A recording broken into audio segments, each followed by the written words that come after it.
ക്ഷേത്രദർശനത്തിലെ ഏറ്റവും പ്രധാന ഘടകങ്ങളിലൊന്നാണ് പ്രദക്ഷിണം. ശ്രീകോവിലിനു ചുറ്റും, ചുറ്റമ്പലത്തിനു ചുറ്റും ഉപപ്രതിഷ്ഠകളുണ്ടെങ്കിൽ അവർക്ക് ചുറ്റും ആണ് ഒരു ക്ഷേത്രത്തിൽ പ്രദക്ഷിണം നടത്തേണ്ടത്. പ്രദക്ഷിണം വയ്ക്കുന്നതിനും ഒരു രീതിയുണ്ട്. കൈകൾ ഇളക്കാതെ അടിവച്ച് ദേവന്റെ സ്തോത്രങ്ങൾ ഉച്ചരിച്ച് രൂപം മനസ്സിൽ ധ്യാനിച്ച് പ്രദക്ഷിണം വയ്ക്കണം എന്നാണ് ആചാര്യമതം. ഓട്ടപ്രദക്ഷിണം പാടില്ല എന്ന് ചുരുക്കം. പ്രസവിക്കാറായ ഒരു സ്ത്രീ തലയിൽ എണ്ണക്കുടം വെച്ച് നടക്കുന്നത് പോലെ അത്ര ശ്രദ്ധയിൽ മാത്രമേ പ്രദക്ഷിണം ചെയ്യാവൂ എന്നാണ് നിയമം. ബലിക്കല്ലുകൾക്ക് പുറത്തുകൂടിയാണ് പ്രദക്ഷിണം വെക്കേണ്ടത്. അതുപോലെ ഓരോ മൂർത്തിക്കും ചെയ്യേണ്ട പ്രദക്ഷിണ സംഖ്യയ്ക്ക് വ്യത്യാസവുമുണ്ട്. ഗണപതിക്ക് 1, സൂര്യന് 2, ശിവന് 3, വിഷ്ണുവിനും ദേവിക്കും 4, അരയാലിന് 7. അങ്ങനെയാണ് പ്രദക്ഷിണത്തിന്റെ എണ്ണം. സ്വയംഭൂ ആഗമനത്തിൽ 21 പ്രദക്ഷിണം ഉത്തമമാണെന്ന് പറയുന്നു.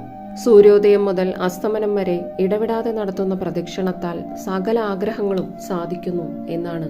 കൂടുതൽ കഠിനമായ ശയനപ്രദക്ഷിണം കഠിന ദോഷങ്ങൾ പരിഹരിക്കുന്നതിനായി അനുഷ്ഠിക്കുന്നതാണ്. ഗ്രഹപ്പിഴകളുടെ കാഠിന്യമനുസരിച്ച് പ്രദക്ഷിണങ്ങളുടെ എണ്ണം വർദ്ധിപ്പിക്കുന്നത് പരിഹാരത്തിന് ഉത്തമമാകുന്നു. രാവിലെ പ്രദക്ഷിണം ചെയ്യുന്നവർക്ക് രോഗശമനവും, ഉച്ചയ്ക്ക് ചെയ്യുന്നവർക്ക് സർവാഭീഷ്ട സിദ്ധിയും, വൈകുന്നേരം ചെയ്യുന്നവർക്ക് സർവപാപ പരിഹാരവും, അർദ്ധരാത്രി ചെയ്യുന്നവർക്ക് മോക്ഷവും കൈവരുന്നു എന്ന് അംശുമതി ആഗമനത്തിൽ പറയുന്നുണ്ട്. പ്രദക്ഷിണ വേളയിലെല്ലാം ദേവൻ നമ്മുടെ വലതുവശത്ത് സാന്നിധ്യമുണ്ടായിരിക്കുമത്രേ. ശിവക്ഷേത്രത്തിന്റെ പ്രദക്ഷിണത്തിന് അല്പം വ്യത്യാസമുണ്ട്. ഇവിടെ ശ്രീകോവിലിൽ നിന്ന് അഭിഷേകജലം ഒഴുകിപ്പോകുന്ന ഓവു വരെ ബലിക്കല്ലുകൾക്ക് പുറത്തുകൂടി പ്രദക്ഷിണമായി എത്തുകയും അവിടെ നിന്ന് താഴികക്കുടം നോക്കി വന്ദിച്ച ശേഷം അപ്രദക്ഷിണമായി ബലിക്കല്ലുകളുടെ അകത്തുകൂടി തിരിച്ചുവന്ന് ഓവിന് സമീപം എത്തുകയും മടങ്ങി ക്ഷേത്രനടയിൽ എത്തുകയും ചെയ്യണം. അപ്പോഴാണ് ഒരു പ്രദക്ഷിണം പൂർണ്ണമാകുന്നത്. താന്ത്രികവും യോഗശാസ്ത്രപരവുമായ ചില കാരണങ്ങളാണ് ഈ വ്യത്യസ്തതയ്ക്ക് പിന്നിലുള്ളത്.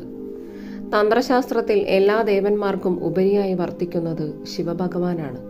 ശരീരത്തിലെ ഷഡാധാരങ്ങളിൽ ഏറ്റവും മുകളിലുള്ള സഹസ്രാര പത്മത്തിലെ ബ്രഹ്മരന്ധ്രസ്ഥാനമാണ് ശിവന് കൽപ്പിച്ചിട്ടുള്ളത്.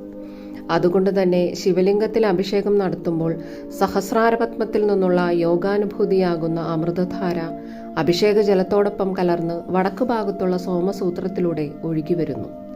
അതുകൊണ്ടാണ് ശിവാഗമത്തിൽ സോമസൂത്രം ന ലംഘയേത് എന്ന് പറഞ്ഞിരിക്കുന്നത്. കിഴക്കുനിന്നും പ്രദക്ഷിണമായി ഓവിന് സമീപത്തെത്തുമ്പോൾ സാധകൻ തന്നെ സഹസ്രാര പത്മം വരെ എത്തുന്നു.